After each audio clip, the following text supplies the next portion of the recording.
Welcome to Stories and Sips. My name is Barry Chandler and I'm coming to you from New York today. I'm outside JJ Kinahan's, an Irish pub in Manhattan on 6th Avenue, and it's got a great story. JJ Kinahan's is owned by Michael Galston, and Michael's great-grandfather was JJ Kinahan, and he was a champion bicyclist, and he set world records in Madison Square Garden not too far from here back in the early 1900s, and he was a long-distance cyclist back when it was very hard to find a good road in Ireland to cycle your bike, but he was doing so around 1908, 1909, and JJ Kinahan's bar here is named for him. Long before Stephen Kelly or Sean Kelly or Stephen Roach were famous Irish cyclists, you had JJ Kinahan. So we're going to go in here, we're going to meet with Peter Shannon, the Clonakilty Distillery ambassador for New York and New Jersey, and he's going to share with us the releases from Clonakilty Distillery, talk about the story of the distillery, and we're going to taste some whiskey even though it's 9:30 in the morning.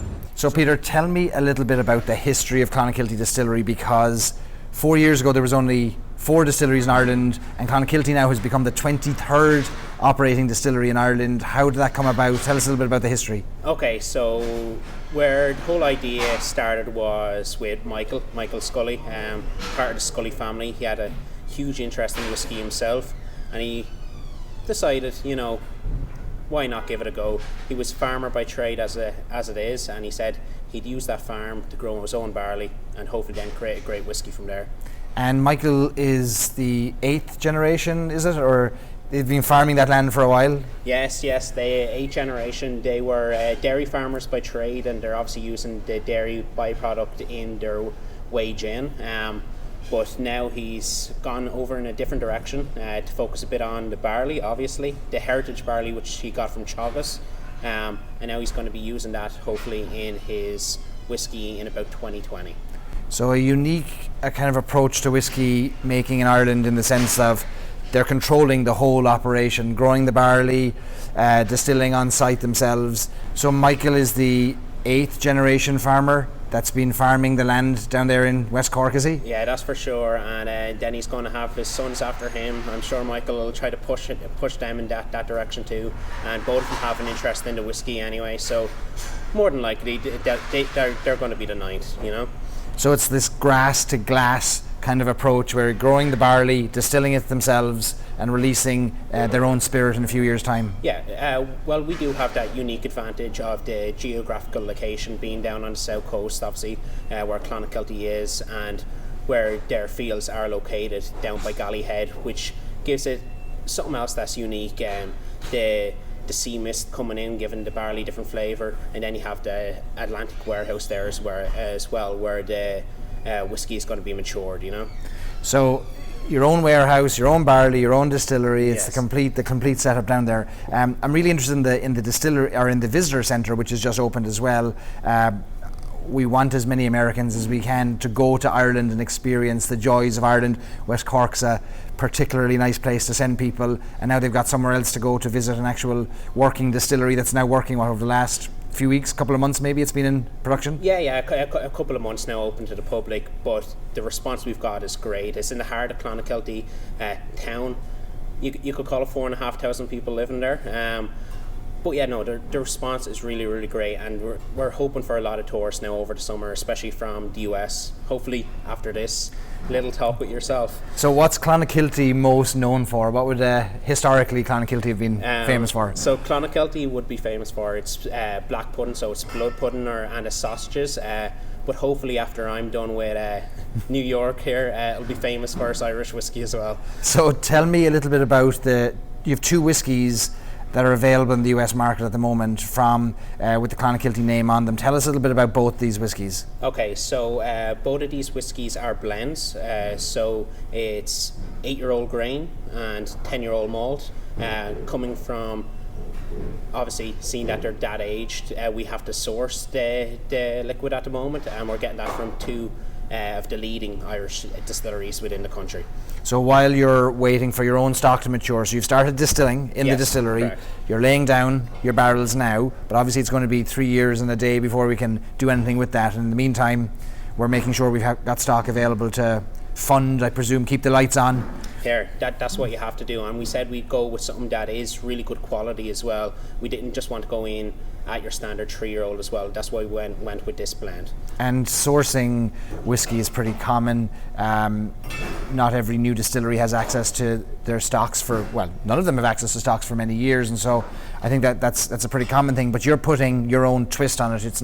You're finishing these products in West Cork, right? Yeah, we're finishing them at the moment in our warehouse. And like you said, there was only 4 working distilleries only a couple of years ago, so the other 19 now operating distilleries obviously have to source from mainly those 4. And we're finishing it in our own port cask down in the warehouse, and then for the single batch we're finishing in virgin American oak, although we've changed up a bit this year.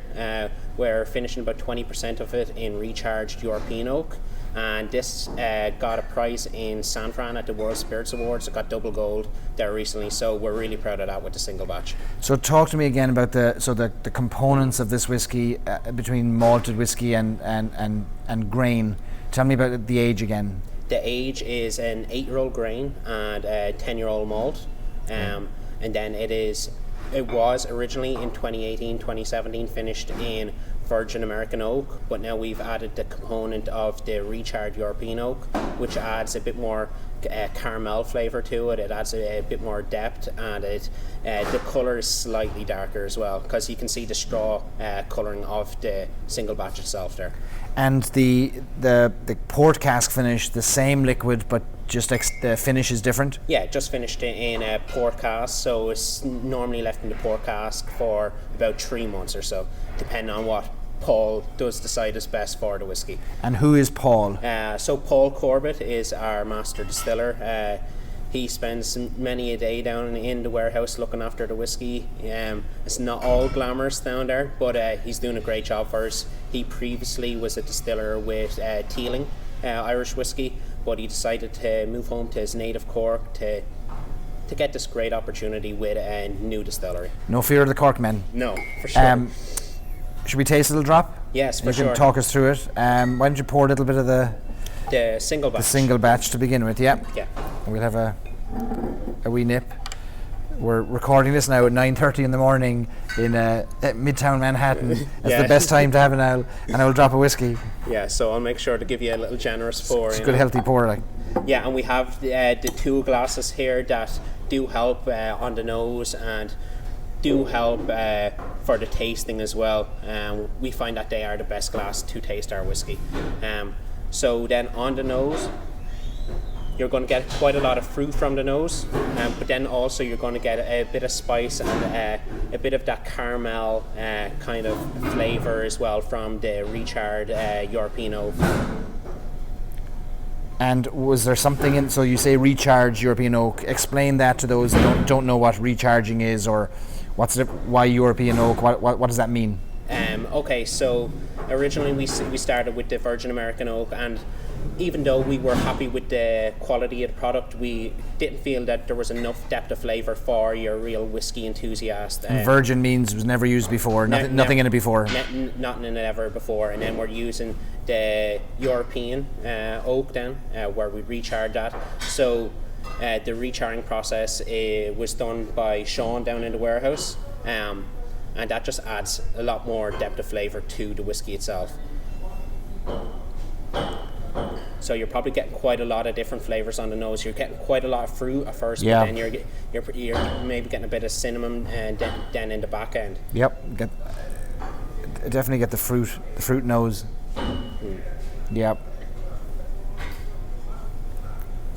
So that's been finishing in West Cork for 6 months or so? Yeah, roughly that time. And then with our whiskey, we do a small bit different approach with our whiskey. We like to go for a gentle cut.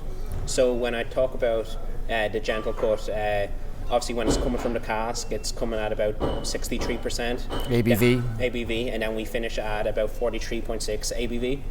So you have to get from 63 down to 40. Is it 40? 43? 43.6. 43.6, okay. Yeah, and how we get down to that is we gentle cut it with our spring water. Normally it's done into one go, but we found that we don't want to shock the molecules in the whiskey. I know it's getting a bit sciencey now at the moment. So let's explain that a little bit. So cutting whiskey means you're adding water Yes. to ensure that it gets the desired ABV, and historically or typically that's done in one shot. Yes. In one go you'll take it from 63 down to 43 or whatever it might be, and you're doing a different your approach is slightly different. Yeah, slightly. Gentle cut. Yeah. So you're wrapping it in velvet and cotton wool. That's what we like to think anyhow, and we think it gives it a much smoother finish. So we did a bit of a blind taste test on it at the start, and Paul and Michael came to the conclusion that it tastes much better doing the gentle cut. So what that really is we're adding the water every 1 or 2 days, bringing it down by 1 or 2% alcohol. So pretty much just over a month. Okay. Yeah. And the benefit to that is, from your own perspective, why does that make it preferable in your opinion? I just think the flavour comes out better. You're not, like I said, you're not shocking the whiskey, because when you do that you can lose some flavours, and it can spoil is the wrong word, but you can get a bitterness off the whiskey, while I don't think you get that off this at all. I think it's much better once you cut it that much slower, you know. So don't be shocking your whiskey. Be gentle with your whiskey. It's far better. Gentle whiskey, gentle cut. That's what I always say. Very nice. So tell me about what's on the taste of this. What are we tasting then? Do you think? So when we first sip, what are we getting? When you first sip it, then you're getting a lot of fruits again. And then when you let it linger in the mouth for a while, you're getting then a bit of spice at the back, which I think is very accustomed with Irish whiskey, but it's also a good gateway for your bourbon drinker to move on to it, because there is quite a spice in bourbon then as well. That's very tasty. The oak flavor, the oak influence is definitely coming through. Yeah. But it's it feels very rounded. It's well rounded. Yeah, for sure. And so you're calling it it's an 8-year-old technically, right? Because the youngest, there's an 8-year-old and a 10-year-old whiskey in it, and by law you have to call it by the youngest whiskey that's in the bottle. So but it's a non-age statement, single batch. Yeah. So we don't have the age on it, but just by tasting it, you can tell the quality, and you can pretty much tell the age that it's not a younger whiskey in there. But yeah, like you said, we can call it an 8-year-old. So you're calling this it's a small batch. Yes. Or a single batch. Single batch, yes. Single correct. batch. So 3,000 bottles per batch. Per batch, correct. And are most of those heading to the United States, or are they in Europe and Ireland and? Okay, so we are getting a great response in Ireland, obviously. We'd be hoping so anyway, and as well as that, Germany. We're selling quite a bit there as well, and the response is great. But we're moving and we're growing a lot now in the US over the last couple of months. We moved into 4 new states there over the last month, so it's growing fast. So what states are you in the US?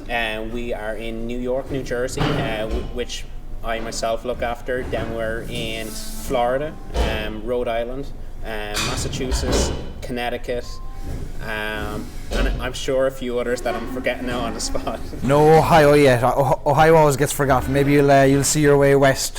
Here, I hope so. Go west, young man. Here, as long as you can talk about it enough, we'll be happy to move there. I'm happy to drink it, whatever about talking about it. So what's the difference then in this? So this is the port cask finish. So you're taking the same whiskey and you're putting it into export casks for 6 months. Between 3 and 6 months, depending on whether it's first fill, second fill, etc. So tell me about the difference. So are you aging this? Are you finishing this in first fill or second fill or both? A combination of both, depending on the batch. And you'll notice with our batch, they won't be identical, but that's not what we're really looking for in our whiskey. We're a boutique, small brand at the moment, and we're looking for just something a small bit different, and I think the port does do that for us. Should we taste a drop of that? Yeah, we'll taste it a little bit. Would you like me to pour again? Go on, you're the boss. Here. I only drink it. Lovely Tua glasses as well, aren't they? Yeah, they're engraved beautiful. With the Clonakilty logo there in it. So tell me a little bit about the Clonakilty logo. Looks like the tail of a whale. Yeah, you would be correct. It is the Minky Whale. So that's where we got the name of the gin as well, Minky Irish Gin. So that's where the logo does come from. You can find minke whales off the coast of Clonakilty for about 8 months of the year. So we thought there was nothing more fitting than to have the whale's tail as our little logo, as our emblem there. So off the coast of West Cork, you can see these whales breaching, can't you, at certain times of the year? Yeah, no, you can. And what Michael and his wife Helen likes to do sometimes is go on the little punt boat. And often can see the whales from out there. So yeah, it was just fitting to have that as our logo. Is it true that you can only see the whale if you've got a bottle of whiskey in your hand? A bottle of Clonakilty Irish whiskey. That's the only thing. Get the name in. Okay, so what should be on the nose here, different to the single batch? Okay, so what we find with the port is that it's a lot more mellow. It's a lot fruitier. Obviously, you're getting a lot of the taste from the port finish itself. So this time you're going to get a lot of peach, you're going to get a lot of apple, but similar enough to the single batch, you're going to get some spice at the end of it as well. There's more of a richness that clearly comes from the port finish. Like there's a deep, dark fruit richness. Yeah, and I feel like every person I talk to has a different kind of flavour that I get from it, because it is so complex. That's the beauty of it.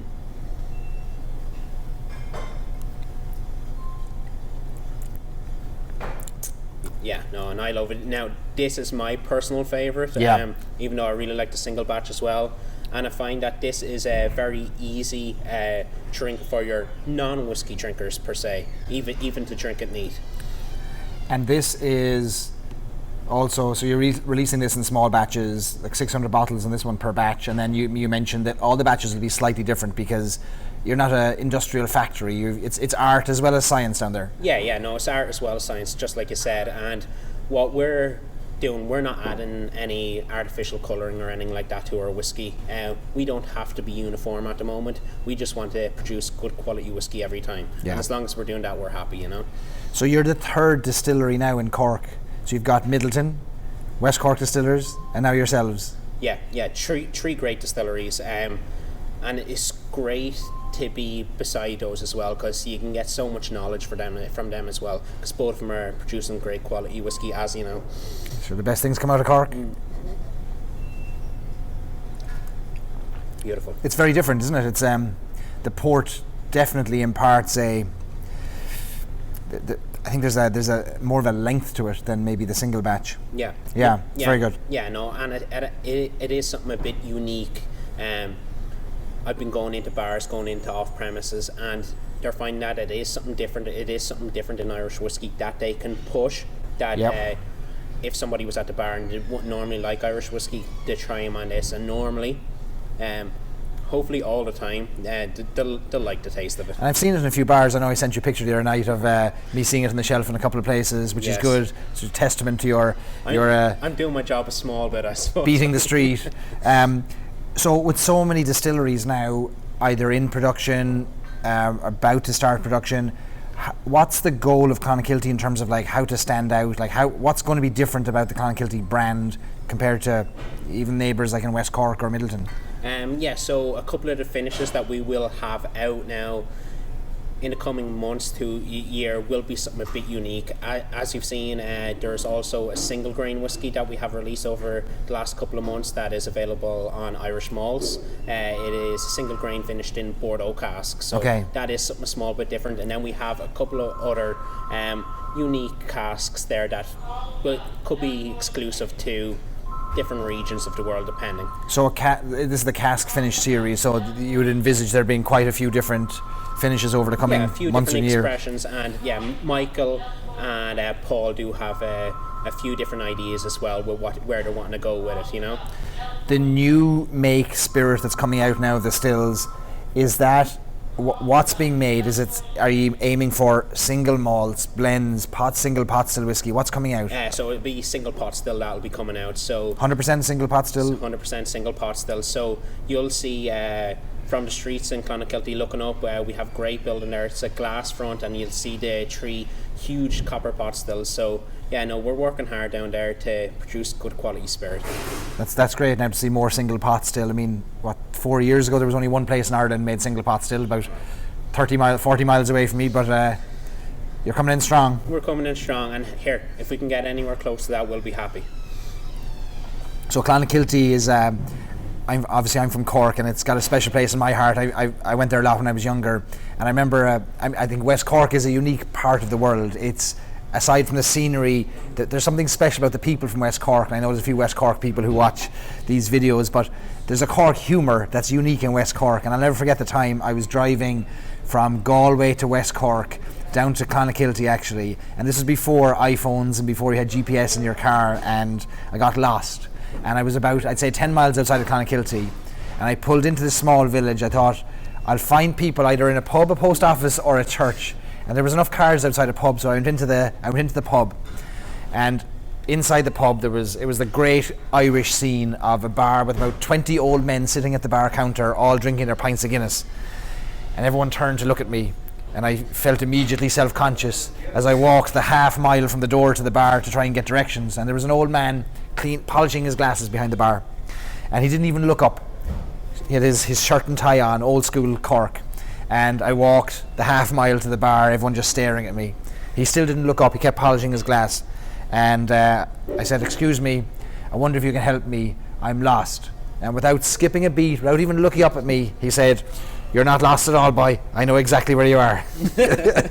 It's a pure Cork humour, like in West Cork. Here, and they're so great down there. They're known for the hospitality down there as well. So it is such a welcoming place for if tourists were coming down. And they can, like you said, they could tick off a couple of distilleries on their little visit to West Cork. But I believe our distillery is something a bit unique as well. It is.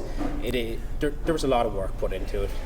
It's really good. No, there's a great ring of distilleries now. If you flew into Shannon and you just headed south, you'd hit, you've got your Dingle Distillery, you've got West Cork, you've got Clonakilty, you've got Middleton. Yeah, they're all popping up. Yeah, all great distilleries and all great whiskey, and that's something that makes me proud to be Irish, that we are producing a lot of quality Irish whiskey. It's not only Clonakilty, there is a lot of quality distilleries out there. So how long have you been over here now in the US? I've been over here just over 2 months over in the US, but I'm trying my best. I'm getting it into as many places as I can. Just get people tasting the whiskey, and I'm convinced once they've tasted the whiskey, they'll come back and try it again. So what are you hearing about Irish whiskey from people who've either maybe never tried it before or suddenly trying Clonakilty, and just not specifically to the brand, but what perceptions do Americans have about Irish whiskey that either you're setting them straight on or you're learning from what they do or don't know about it? Well, I'll start with Ireland itself. What the majority of the people over here think. They normally think green fields, hills and cows, and if they're talking about Clonakilty, they're definitely right. Spot on. But maybe not about the rest of the country. But the whiskey itself, we're finding that a lot of people haven't tried it, even though the Irish whiskey market obviously is growing here year on year. A lot of people haven't tried it, and I think myself and the other brand ambassadors across the country are trying to fix that, trying to get people to at least try Irish whiskey, and then we find if they can try it, they'll like it. And then try to move them either from their bourbon or their Scotch onto the Irish whiskey. It's education, isn't it? Just helping people understand. It's education. It's all about the at least 3 years in one day. It's all about the triple distilled. It's all about the different casks and things like that we use. A lot of this isn't widely known across the US, but we're trying to teach, we're trying to educate, like you said. What I love about Irish whiskey is that there's typically great stories behind the brand, and in this case, for me, the greatest story is you've got 8 generations of the same family farming the land. Yes. Now maybe the 9th generation, you've got somewhere for somebody to go. So if they drink the whiskey, they like it, they like the story, next thing they can do is they can go buy a ticket, fly into Shannon, drive down to West Cork, drop into the visitor centre, take the tour, see West Cork. Like that for me is like the complete circle. They get the story, they get the sip, and they get the trip. And West Cork is one of the most beautiful places in Ireland anyway, as I'm sure you'll vouch for. Spoken like a true Wexford man. We won't get into a discussion. You sold your county down the river there, but you're right. West Cork's where it's at. And on a summer's day in West Cork, over in Galley Head, looking out at the Atlantic Ocean, by God, there's nowhere more special than that. No, there's not more beautiful than that. Well, Peter, thanks very much for getting us to taste these at 9 o'clock in the morning in Manhattan. We're going to have a great day ahead of us. Yeah. But great to see a new whiskey brand hitting the streets of New York, 23rd operating distillery in Ireland. I think it's a great success story, and long may the Irish success story continue and grow, and good luck to you with your endeavours in New York Thanks very and much. New Jersey. So, sláinte. Sláinte.